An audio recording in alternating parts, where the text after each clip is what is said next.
10 lousy days of trying to get them to get their story straight, I come back to the villa. Francois is dozing in the kitchen. Where's Bracken, I ask. He cups his ear. Bracken, I yell. Ah, he says with a sudden radiant smile. Monsieur Bracken. Well, he's been arrested. Arrested? What for? Photographing the general. Yes, but he is a combat photographer. He's supposed to photograph the general. And Francois shrugs only as a Frenchman can shrug. But not from the general's bad side, monsieur. You know, if you hadn't remembered that general had that ballet dancer stashed in the left bank, I think I'd still be cooling my heels in the Bastille. Hellinger. Charming girl. Gosh, we had fun. Hmm? Yes, we did. The Villa Jarry. Probably a parking lot by now. You know, Francois is dead. Yes, I heard that. So look at us now. A wild young filmmaker is head of a studio. A wild young foreign correspondent is regurgitating his memoirs like an alligator with heartburn. Optima dies, prima fugit. Remember your Virgil? The best days are the first to fly. First to fly. How about another? No. Oh, come on now. Drown the Furies. No, Ellie, I've got to get back. Coward.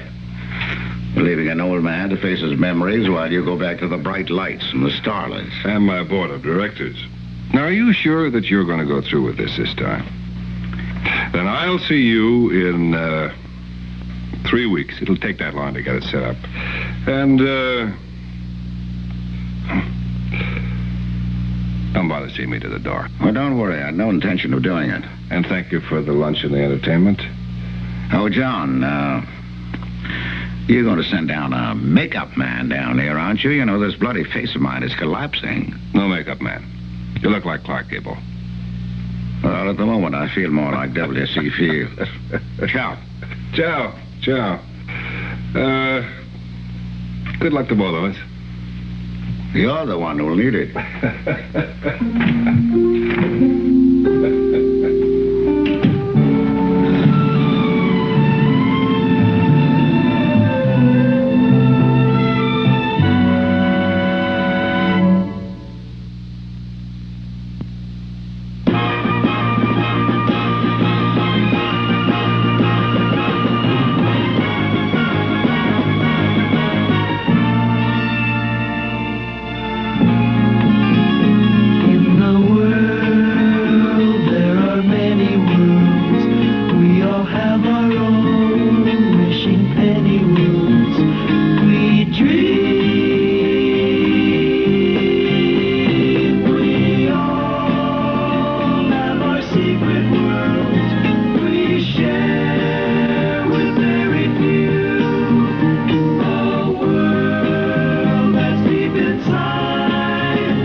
Kevin Grant. Kevin Grant, Century Pictures. Yeah. I'm about to shoot a documentary on Elston Draper, the writer. You are his daughter, right? Miss Draper? I said you are his daughter, aren't you? Good. Well, I'm sorry to trouble you, but I'm anxious to dig as deeply as possible into your father's life. I thought that you might be able to give me quite a bit of help about his moods, his personality, his family life. The side of him that the public doesn't really know. Well, his books reflect his uncompromising honesty, his involvement. Hello?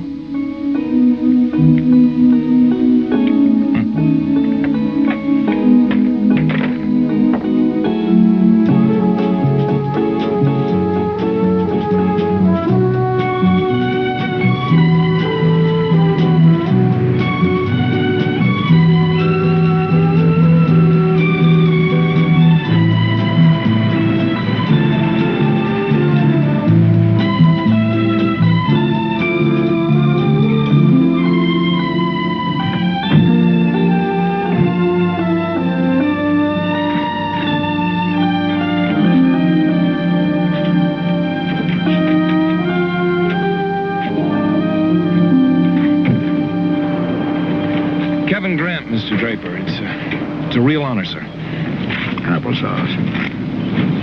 Who's she? She's pretty. Laura Dean, Mr. Bracken's aide. How do you do, Mr. Draper? John always could pick it. And this is Bill Lawrence, our sound man on your right, and Nate Morrow, our cameraman.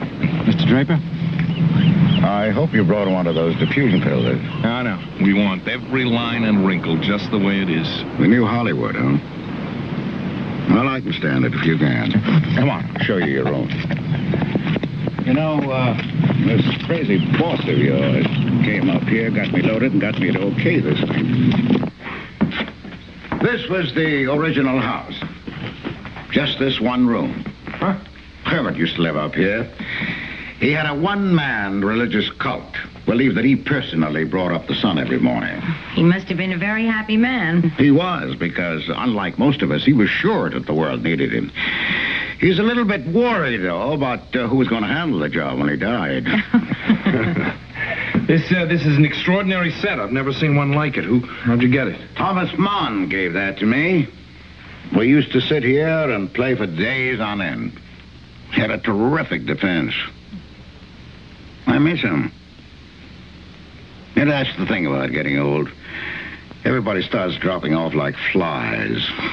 Steinbeck, Eliot, Hemingway. I feel like a bloody dinosaur. This was my wife's room. When she died, I did therapy fast. I got into astronomy. Sat here every night for months. I suppose the character of Dr. Emmett in The Wine of the Gods came from that. You know, there's nothing that restores your perspective quicker than getting a gut feeling how unimportant our little planet is in the scheme of things. You have a daughter, don't you? That's Mary. Champion skier. Lives in Aspen. Follow me.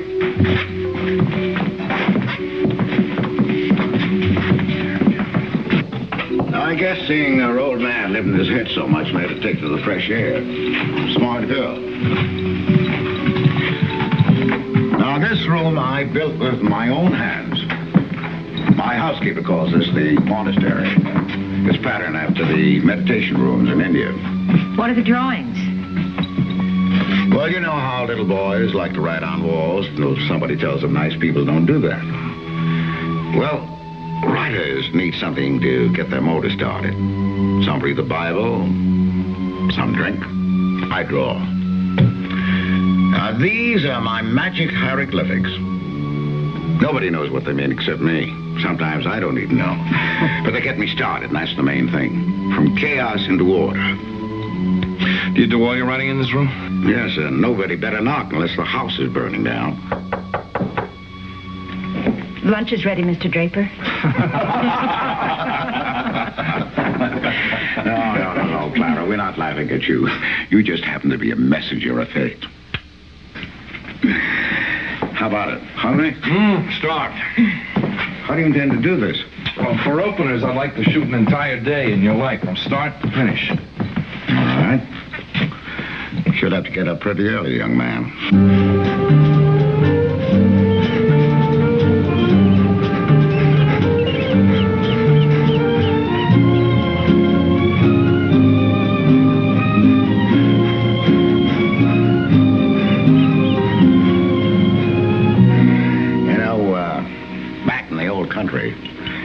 They told my grandfather that the streets of New York were paved with gold.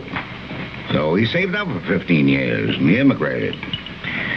Well, when he got here, he found out 3 things. Number 1, the streets of New York weren't paved with gold. Number 2, they weren't paved at all. And number 3, he was expected to do the paving. Well, I gotta be moving, Ellie. See you tomorrow. When are you going to come and wet a line with us, Ellie? Well, as soon as I get done being a movie star. Oh, look, boys, don't forget to smile at the camera. Sweeten it a little bit, huh? Atta boy. Cut, and that's a print. Stroke, counterstroke. The basic rhythm that underlies all philosophy, all trade, all acts of life. Oh, and here I thought it was just a game. No, it's a game, but not just a game. How did John happen to send you up, Laura? I'm in charge of soothing the savage beast. Well, you have all the qualifications. Thank you. All right, we're all ready. What I would like to do, I'd like to fire a couple of questions at you while you're both playing. Oh, the devil with that. Now, if I'm going to look silly, so are you. Come on out and fight in the open. You play the game, don't you? All right. Be my guest. Look out for his backhand. Now, what is it you want to know? Why do you think you're popular with today's kids? They've jumped most of the writers of your generation. Because the things they're saying today, I said 20 years ago. Such as? Well, that we're wasting all our energy to create what's unwise, wasteful, and unhealthy. I have faith these kids will do better. Some of them think that it's going to take a revolution to do it. Do you agree? Did you ever hear of the swordsman? Could cut your head off from your body so clean that you wouldn't know it until you tried to walk and it fell off. Meaning? The revolution has happened.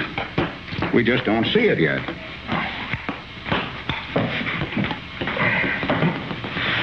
That was a nice shot. Let's talk about something else. Let's talk about censorship. How long have your books been banned in this country? All right. I'll talk anything. But first, how about a bet on the game? You know, I've always loved the way you handle the women in your books. Well, that's nice to hear. I'm usually accused of being old-fashioned. Maybe you are, but so are a lot of women. You know, when Freud was in his 70s, made an entry in his diary. Now, you might expect that after a lifetime of study, he would be the last word on the subject. But you know what the old boy wrote? Women. Dear God, what do they want?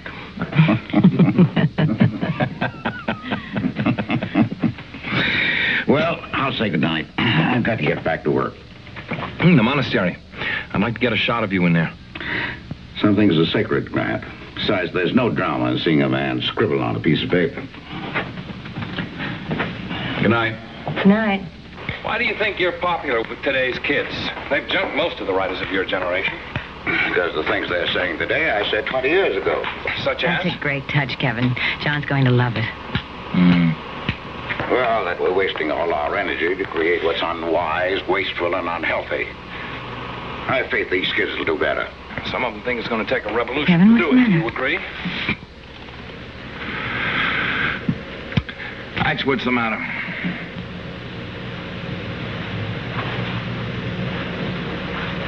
Laura, old chum, we're being had. I'm by a master. I don't get it. It's a hype. A con job, the whole thing. The adoring bartenders, the adoring housekeeper, the adoring disciples. We're being served a batch of goo by a man who knows exactly what he wants the public to think he is. He's been completely open about everything. Subtlest ruse of all. Aren't you being a bit unfair? Oh, what do we know about him right now that we didn't know before we started? Huh? Zero. He has controlled every frame of film that we have shot so far, and they all add up to one thing. The image of Draper, not the man. Well, we're going to go a little deeper than that, Laura. I'm going to get something unrehearsed, and I don't care how. What we need is a different point of view. He has a daughter. I called her just before we started to film. She hung up on me. Is she angry at you or Draper? Maybe both of us. I figure a way to get her out here somehow. Promise her a part in the film. You're a cynic. A realist. No, tell her father's conning us. If it's her father she's angry at and she wants to get the truth on film, she might help you dig it out.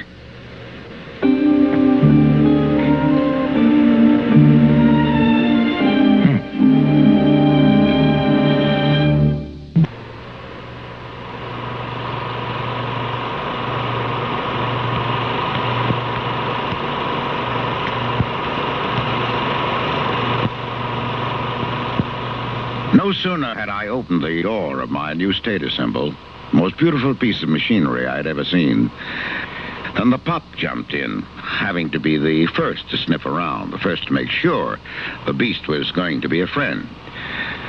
For in that shining moment, there was no scent of cataracts, no raking bones, nor loosening teeth, no way of knowing what was to come. Better so. Time reveals its unkind secrets all too quickly anyway, especially to loyal dogs. But, Daddy, you don't have anything to fear from time. Your works are immortal. Mary. Hi, Daddy. Surprise. Yes, it is. This is my daughter, Mary. Laura. Hello. Bill. Hello. Kevin Grant. They're all from Century Pictures. Bracken conned me into letting him do a film of me. That's quite an undertaking. Don't you know Daddy's bigger than life? And we hope to see him in all of his dimensions. And you, now that you're here. Oh, well, you won't need more than a short subject for me or maybe a cartoon. I thought you were teaching. Well, the season is just about over, so I thought I'd come and pack up the rest of my books before they turn this place into a national shrine. Mm-hmm. Now, let's all have a drink. Still the same? Scotch and soda? Only the ratio has changed. Well, have you been getting good things? We're really just getting into it.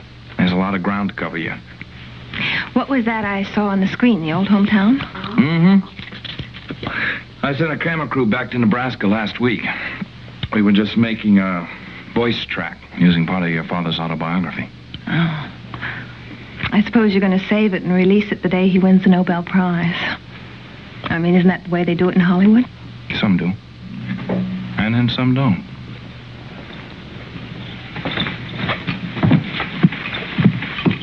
Here you are, Mary. You look wonderful. Well, it's all that fresh air and exercise. You look thinner. Couple of pounds.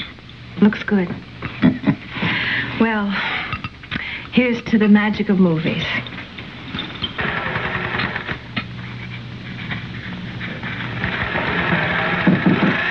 Come in.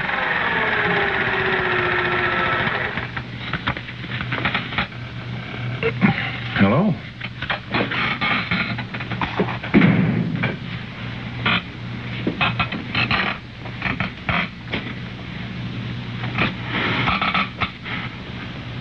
Am I all you dared hope? Mm-hmm. Even more. Why did you keep after me to come? I mean, surely not to film a family reunion.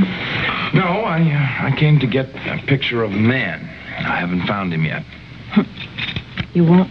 I haven't given up. Well, I've been looking longer than you, and I have given up. I think perhaps we mean different things. Have you had the grand tour of the house? Mm-hmm.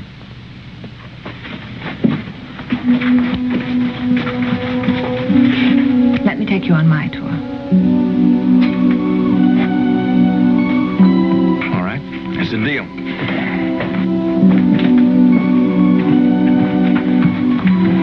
I thought we couldn't go in there.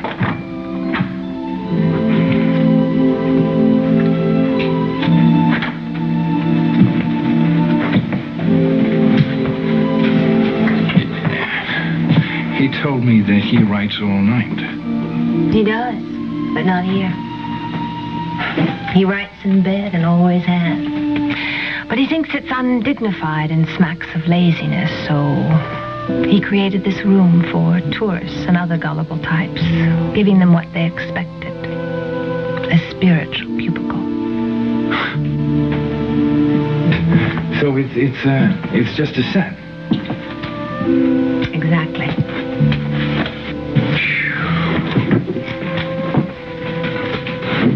What about the drawings? Done by the housekeeper's son, age 10. You know, calling it a monastery is the funniest part of all. Every lady poet, lady journalist, and lady editor has been entertained here. It got a little congested when Mother and I were living upstairs.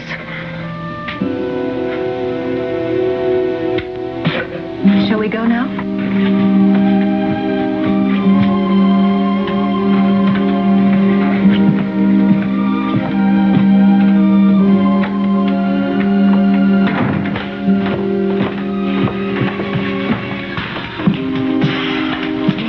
And gentlemen, is the famous library.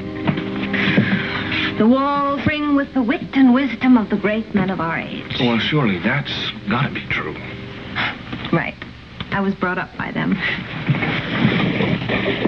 John Steinbeck gave marvelous piggyback rides. You know, when I think of this room, I think of the summer of my junior year in high school. I had just discovered books, really discovered them for the first time. You remember what it was like? The magic part of it? Dickens, Dostoevsky, Tolstoy. It was like a fever. I mean, I was burning with questions. I even wrote a few pitiful little poems of my own. I had never known my father well. And suddenly I wanted to. I had so much to share, so many questions I wanted to ask him. But he never had the time. But I understood, because he had great work to do, and I was not going to be selfish enough to want him for myself. It wasn't until the end of the summer that I found out that there had been time for Sally. Who's Sally? Sally was pretty. She was shallow. And she was my little classmate. Lucky Sally. He made that for her. A whole enchanted, whimsical world. His world. See? He even illustrated some of her lessons to coax her into studying. I don't get it. What was so special about it? Nothing. That's the whole point. Because she was a shallow little nothing, his imagination could make her into whatever he wanted. Pygmalion. Right. He made her up, and so he loved her. I was just a little too real.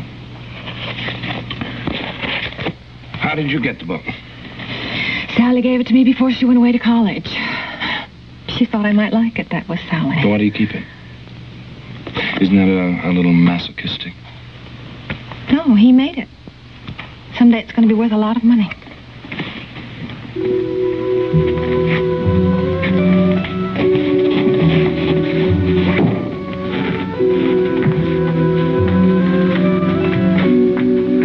You'd like to mean that, but you don't. You know, it's hard being invisible to your own father. It creates quite a need for approval, and that scares men away. Do I scare you, Mr. Grant? A little. My father was always very restless. I mean, he was always looking for little escapes, a week, 10 days, a month. And my mother was, well, she was very full of anxiety. I mean, like, would my father ever come back again? It was always the unspoken question between us. Would Daddy ever come back? And didn't he see what he was doing to her? He isn't that interested in human weakness. I mean, it's just all too time-consuming and mundane. He just sees all beyond us. When did you take her to the hospital?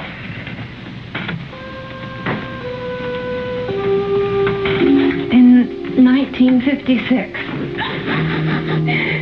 She died there. But not really. She died died right here in this room, a day at a time. She kept trying to reach out to my father, but he couldn't be there. And you know why? Because he was studying her. And he couldn't help it. Her madness fascinated him. It led to a wonderful book. So now you have the real house of my father, Mr. Documentary Filmmaker. Would you do me a favor? Would you please hold me?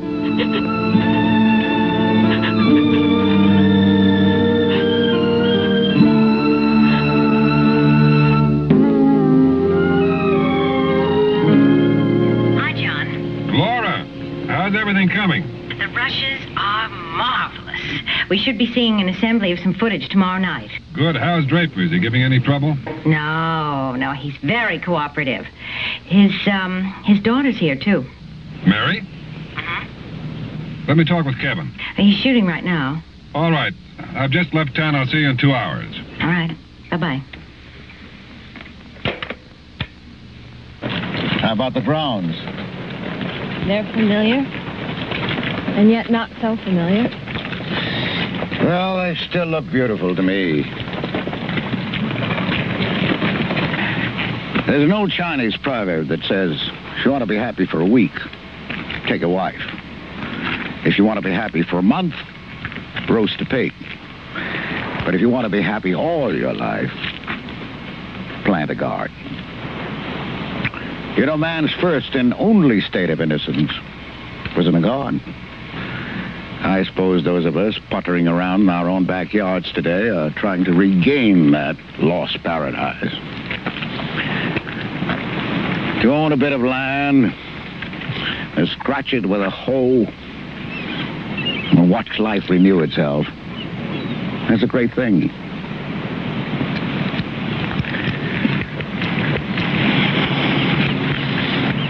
Fuchsia's beautiful this year. Needs a little cutting back, though. Why don't we grab a couple of shears and do it tomorrow, Father and daughter working side by side. Filmed, of course. You know, Daddy, I think that's the first time you ever asked me to do something with you. Well, you don't visit often enough. I mean ever. Look at that, Mary. Remember? You must have been what? 13? That baby deer that got hit on the highway, remember? I thought he was a goner for sure, but you wouldn't give up on him. And by gosh, you pulled him through. My one childhood success. Why do you run yourself down like that? I'm not running myself down, Daddy. I'm just being honest. You know, when you're not famous, you can say anything you feel.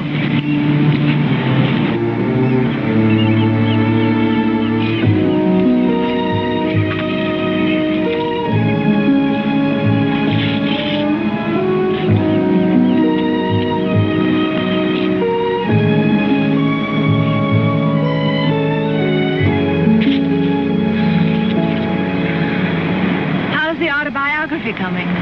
Never too much to do it. You know, there's a fellow up at Harvard. They call him the Draper Man. Every time I pull a weed or sneeze, he records it on a 3x5 card. As soon as I drop dead, he'll shuffle those cards, blow off the dust, and write a book about me. Well, I aim to tell the real story first. Well, maybe I'll write my account one day. Elston Draper, An Appreciation by Mary Draper. Except that I can't write. Oh, there's something that should be in the film.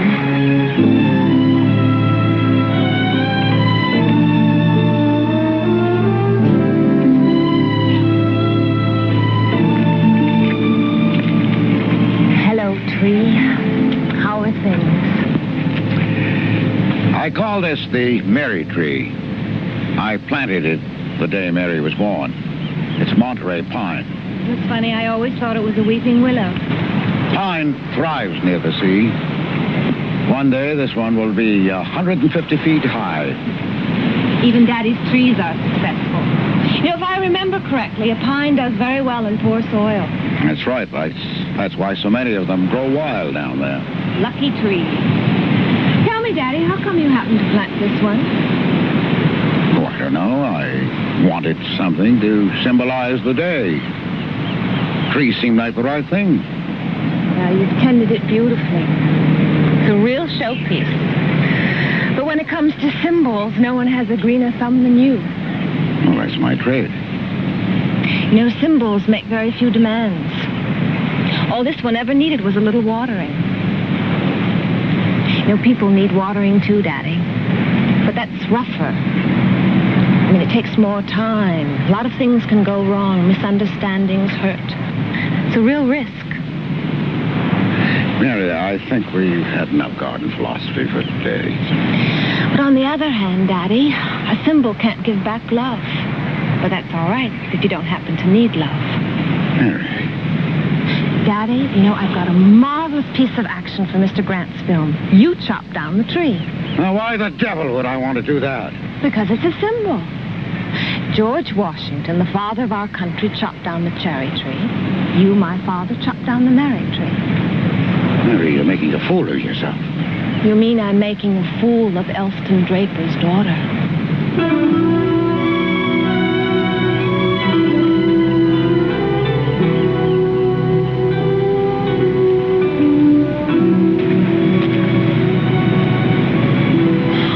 I'm sorry. It just came out. Cut it, that's print.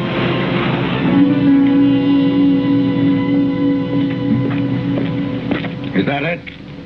Is that what? That last piece of film. Yeah. You don't think you're going to use that, do you? I hope to. Oh, forget it. Look, Mr. Draper, I realize it was a personal moment. Personal?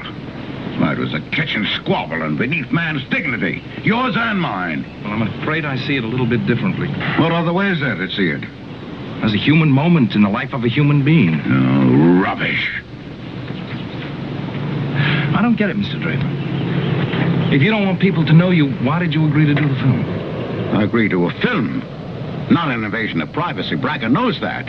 Look, Bracken is a filmmaker, so am I.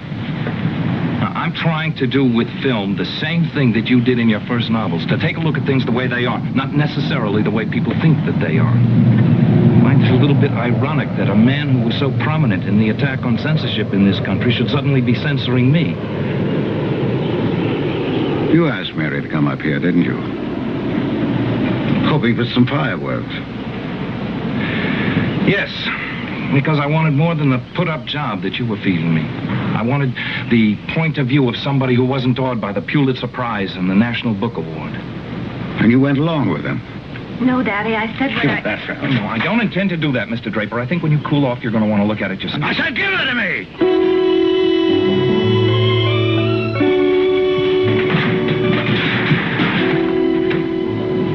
And get out. Get out.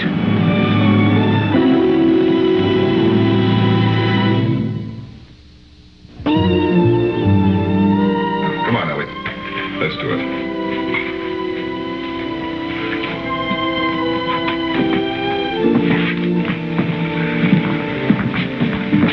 Call up, please. C-22. Mr. Draper? Every time that I got through to another room in my mind, I put a room on the house to give it space to operate. Hold it. We're losing power somewhere. Come on, boys. It's getting late and the old man is tired. John, why don't you buy him some decent equipment? Sign of the times, Ellie. Don't check the equipment, Bill. Just replace the batteries. Right. Let me set you in a better position, Mr. Draper. Excuse me. Huh? Just one minute. There you are. Thank you, sir. He never writes in here. We're immortalizing a hoax. It has taken 2 hours and a bottle of whiskey to get him calmed down. Get the shot. Ready, Kevin. All right, let's try it again. Are you ready, Mr. Draper? I've been ready, Mr. Grant. Roll it, please. Scene 23. Mr. Draper. Every time that I got through to another room in my mind, I put a room on the house to give it space to operate. No, man needs space. Inside and out. Man has got to find his own personal way of getting in cahoots with the cosmos. Building this house was my way. Very nice. How's that for you, Bill? Perfect. Nate? Fine. Well, that gentleman completes the work there. Oh, John. I finished the chapter on those two belly dances in Marseille. If you'd like to reminisce, there's still a little something left in the old bottle. I'll join you in a minute, Ellie.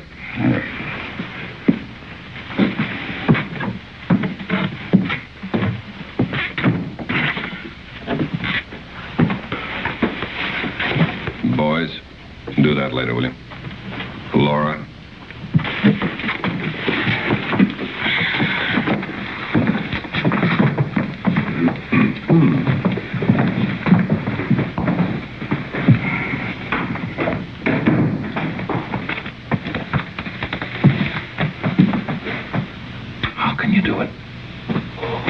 Can you film alive? We're not shooting a documentary. We're shooting a fiction film about a fictitious man. What I would like to know is how you can blow in a few days a project that I have taken 10 years to set up. This man has not permitted anyone to make any film on him. Millions are curious about him. I picked the one director I think can handle it diplomatically, and pow! And I thought we had agreed to pull out all the stops. Oh, we weren't going to shoot a fan mag film. No well-known voice intoning platitudes. No breeze blowing through flowers the author once loved. Oh, no. No, we were going to go for the real thing. A document of a man alive. John, shoving a camera into somebody's face does not make cinema verite. Cinema verite. And you know it. It's the point of view. What about that newsreel footage that you bootlegged during the Battle of the Bulge? You risked a lot to get that footage, including your life. Why? You could have settled for government handouts. Please. An appeal to my youthful ideals is ill-timed. It was quite different at that time. There we were doing a portrait of chaos. Here you have brought chaos. Oh, no, I found it right here. Under the rugs, under the press releases, under the smile on the book jackets. Look, John, I have found the theme for our picture. The paradox that a man whose work has given encouragement and inspiration to millions had none to give to his own family. Cinema verite, film truth, huh? Whose truth, Kevin? Whose? What makes you think that Mary is telling the truth? What makes you think her side of the story is not just as distorted as Draper's? I see, I hear, I know. You do not know. You happen to like her distortions better than you like his distortions. You're talking about sympathy, not truth. Possibly it's a little something more than sympathy. Now that is a cop-out. A man in this film does not exist except in the public's imagination, and he knows that, and we know that. Would that things were that simple. That people in life were that cut and dried, Kevin. I'm going to see Ellie now. I'll see you later.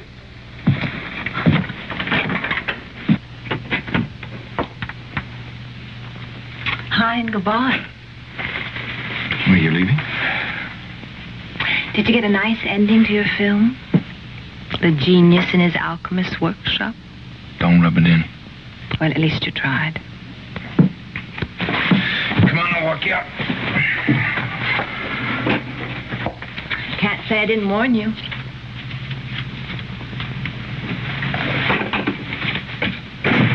Have you said goodbye to your father yet? I'm saving him the embarrassment. Are you sure that's the reason? What do you mean? Oh, only that I've noticed something, a certain pleasure that you take in your wounds. Thanks a lot. How many other people have you taken on the midnight tour of the house? Hey, what is this? I wonder if you really want to get through to your father. What makes you think I don't? Well, to quote Matthew Arnold, everything to be suffered, nothing to be done. Oh, I see. In other words, to find an audience for my sad story. I don't think you'd mind a convert or two, Mary. Not true. Then why haven't you confronted your father directly with your feelings, instead of letting them evaporate in sarcasm? Confront him? I can't even talk to him. I mean, you saw what happened. He doesn't want anybody close to him who knows him so differently. Oh, he can't handle it, huh? Right. Can you? wanted them can be fun. Addictive, too, like peanuts. I thought you were on my side. There have never been any sides for me. At least not intentionally. Anyway, it's too late. Maybe, maybe not. Could you take a later plane? Why? I've got an idea. It's a long shot, but it has a few things going for it. I don't think so. Mary, if I give up, all I've got is a bad film. If you give up,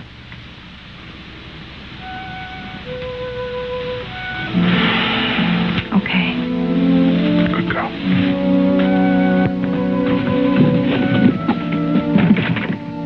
Come on.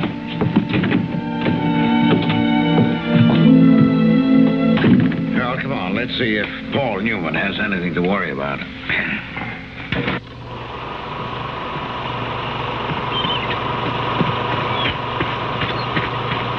Is this the continuity you have in mind? Yes, roughly. Laura, could you come outside for a minute?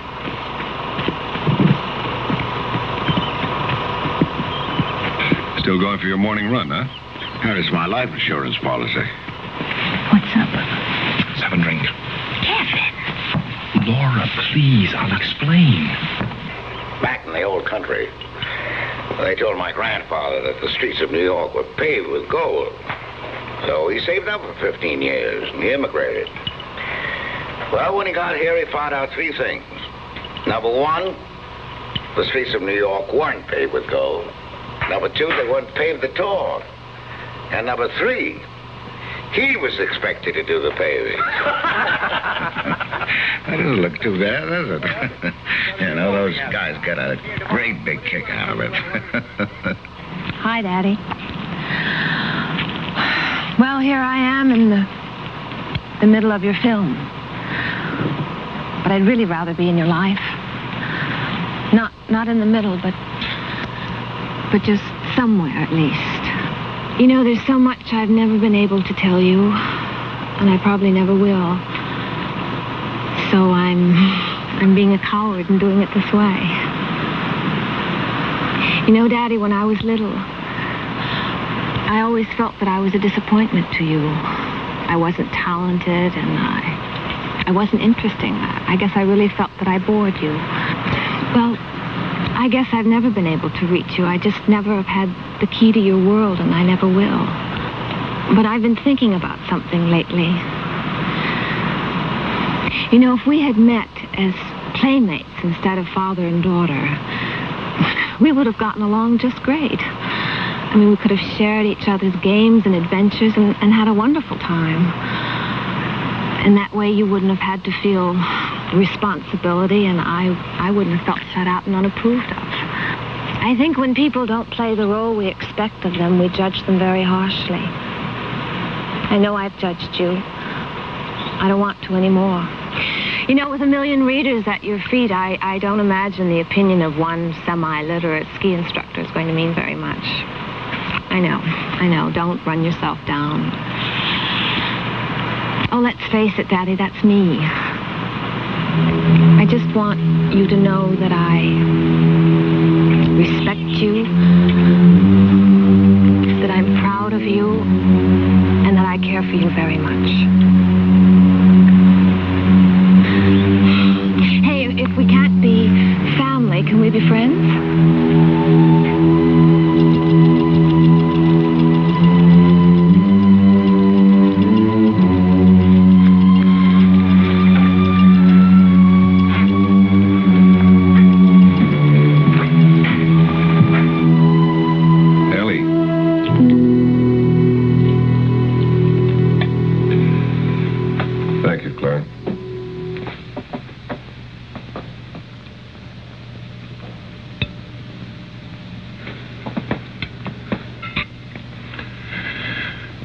I know what you think. But it was a shock tactic to rip his mask off. That wasn't it. Mary's life just started seeming a little bit more important than a film. I can understand that. So can I. What I don't understand is what made you think you had the right to tamper with it.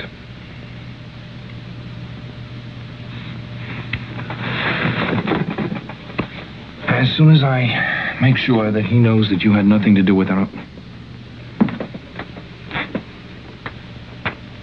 Where's Mary?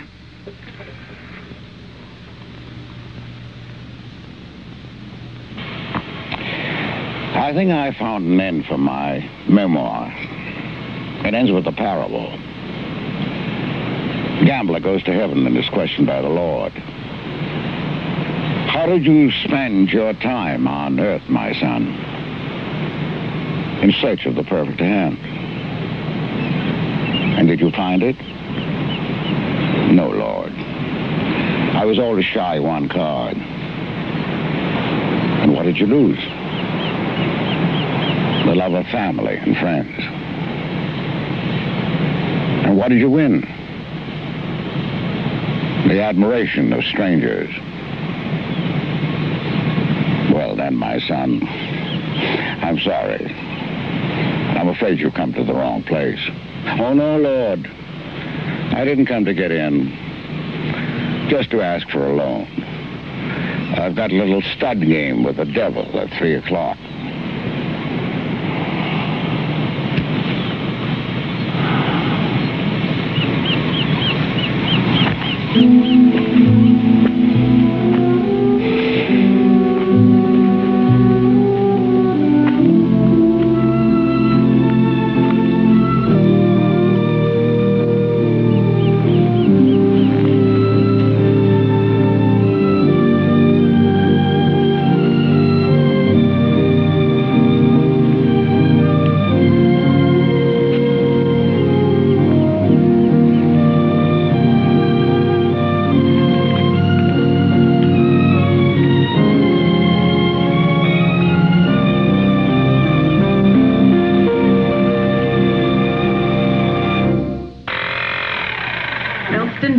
He's quite a guy. Hello, Kevin.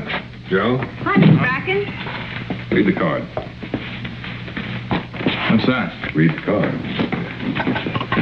Kevin Grant, this is yours. John will tell you about it. Draper. When Ellie first went to Europe as a foreign correspondent, shortly after World War I, he was sent there to interview the president of Germany, von Hindenburg. Hindenburg was mountaineering in the Swiss Alps, so Ellie took off after him and finally got his interview halfway up the Matterhorn. Hindenburg said to him, he says, any man who will climb 7,000 feet to get to the truth is either a lunatic or a hero. In either case, you have a lot of risky footing ahead of you. He gave him this. Ellie wants you to have it now.